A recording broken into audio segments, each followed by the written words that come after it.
Hello, this is Tanya with TK Sewing Machine and Repair, and today I have this lovely Kenmore 95. It's just about finished, just doing the final tune ups, and I just tested it on some fabric and it's sewing really well, so that's good. And I was just going to test it on my piece of leather here.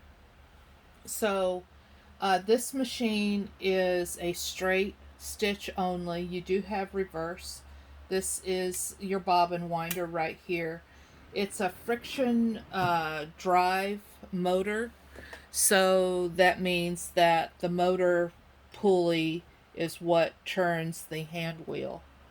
And so I have put a leather hand pulley motor pulley on here. I really like the leather ones. You'd think that the rubber ones are better, but I just don't think that they are. I really like the leather ones. And one of the things that you want to get in the habit of doing when you're not sewing with this machine, whether you have a leather or rubber pulley, is that you want to stick some fabric back behind the motor when the machine is not in use, because the reason that these motor pulleys need to be replaced so much is because they get a dent in them from resting on the hand wheel for months, years, decades at a time. And so you want to prop this motor back when the machine is not in use, and that way your motor pulley tire won't get a dent in it. So that is my tip. This machine has been completely rewired. It has new wiring for the power. I didn't have to rewire the motor or the light on this one. No, I just covered, resheathed the electrical for the light. So anyways, I'm going to install a leather needle on this machine. One of the things you need to know if I'm shipping this machine is that the nose of this machine controls the position of the needle. And so there's two ways to adjust it. There's a screw right here, and then there's a screw right here.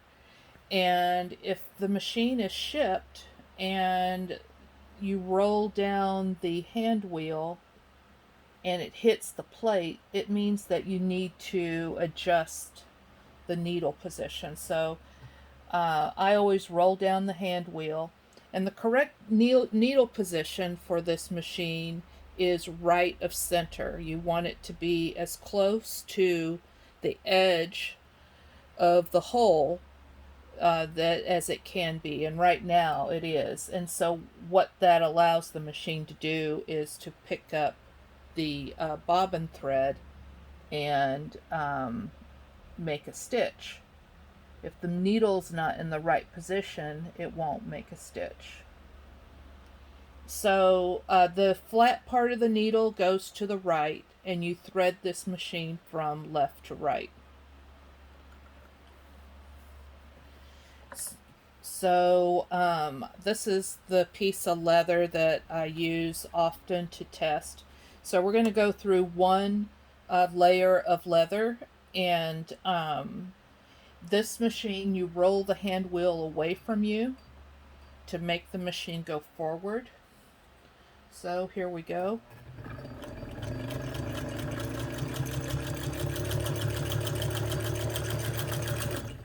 So the machine just goes through that one layer of leather like butter. So, and then to pull the thread, you get your take up arm all the way up, and that also means your needle's in the highest position, and then you can pull it out to cut the thread. So we're going to do the two layers of leather.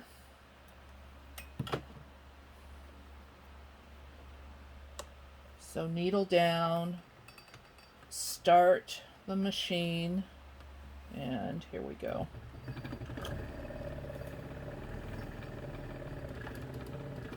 I'm going to put the foot pedal on the floor so I can use both hands. When you're using a domestic sewing machine, oftentimes you use both hands to control when you're going through something difficult. So here we go.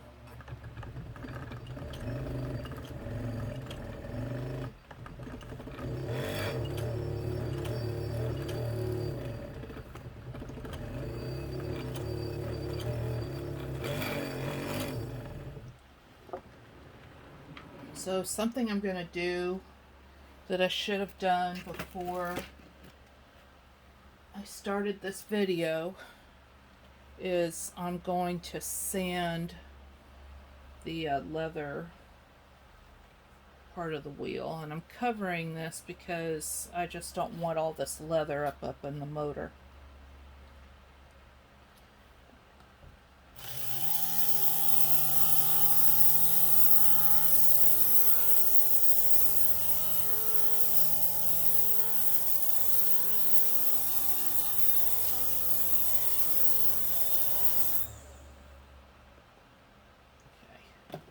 I'm going to vacuum that off.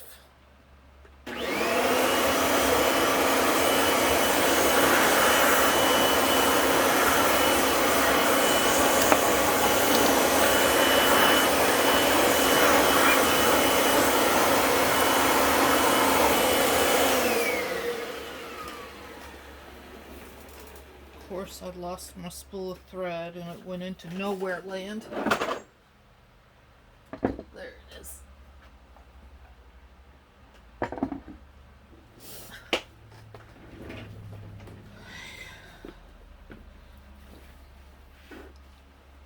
I'd like to pretend everything happens the way it's supposed to happen. Well, I want it to happen when I'm working on these machines, but this is like real life. So you get to see the good with the bad. I don't edit any of my videos. Alright, so let's see how this works now.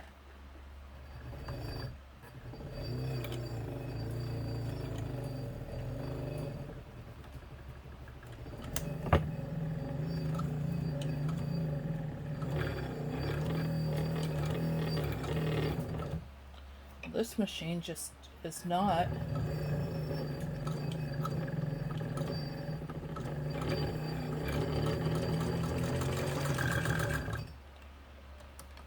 And it may have to do. Oh, did we lose the bobbin thread?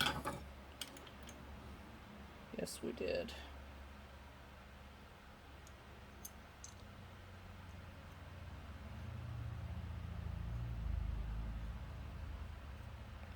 Well, that bobbin thread's a mess. So I'm going to have to wind a new bobbin. This bobbin was wound no telling how many years ago, and towards the end of it, it's a mess.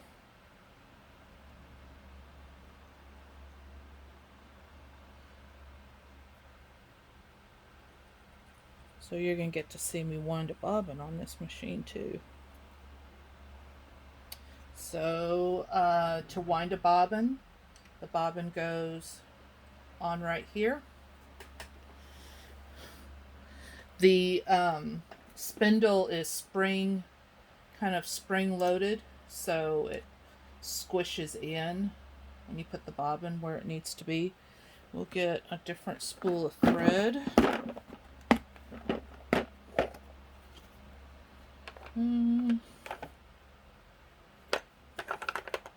That one has enough.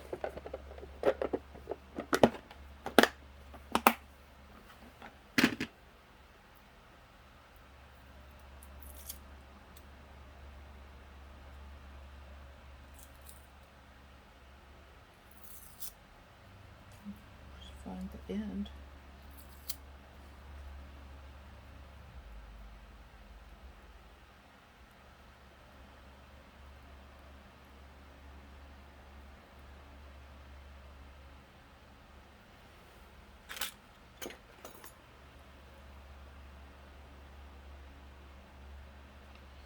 Where is the end of the thread?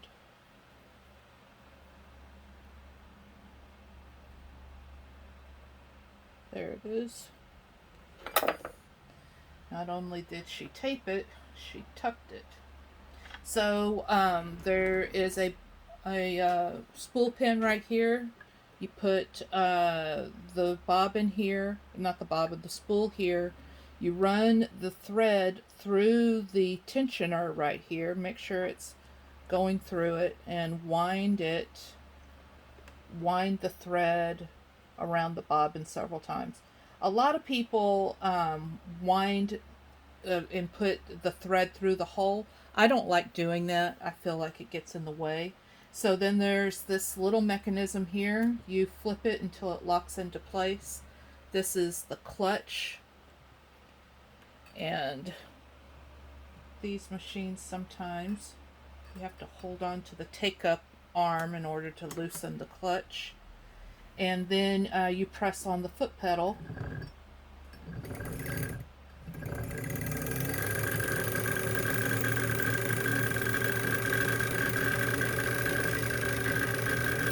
So disengaging the clutch keeps the needle from moving, and that way you don't have to rethread your needle.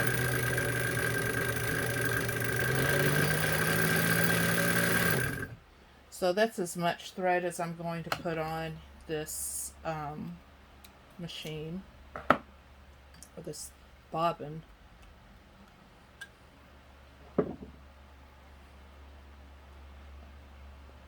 I gotta release it. There we go. So this is your bobbin. This is your bobbin case. Your thread goes in with it coming from under, counterclockwise, through this slot, around.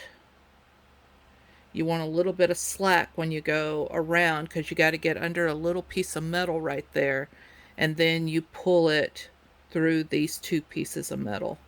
And that's what grabs your tension on your bobbin. And then you insert the bobbin case, and then there's a little lever here that locks it into place. This one does not snap into place.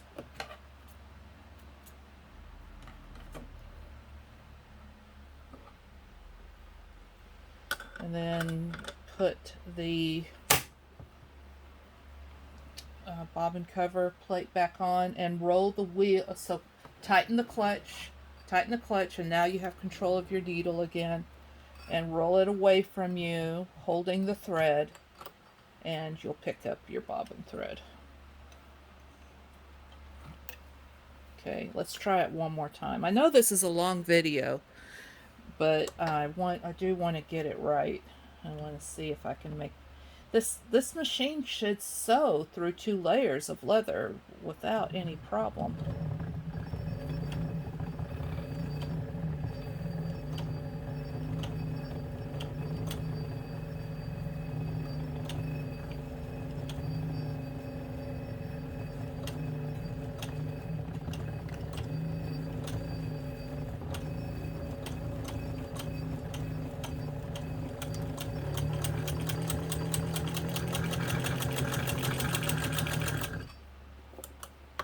There, we finally got it. I think this is a story of just this machine getting used to its new friction wheel. I'll sand it down a little bit more.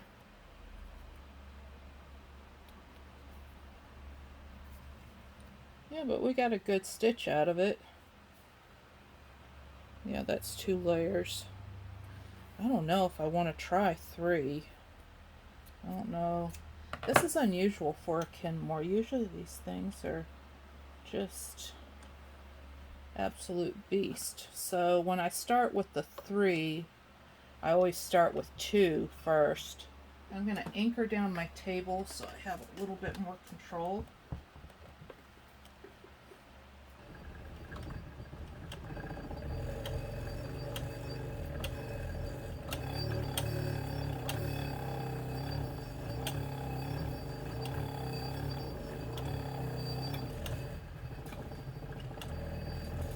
I would say this machine is, we're going to say it will do your one layer of leather. And keep in mind that this is cowhide, it's not garment leather. So it'll do like 1.2 millimeters of leather, but it struggles with anything thicker. That's just the story of this machine. A great machine. If you're going to do canvas and upholstery and that kind of thing, it'll be a great machine for that. So if this machine ends up in your home, I certainly hope you enjoy it.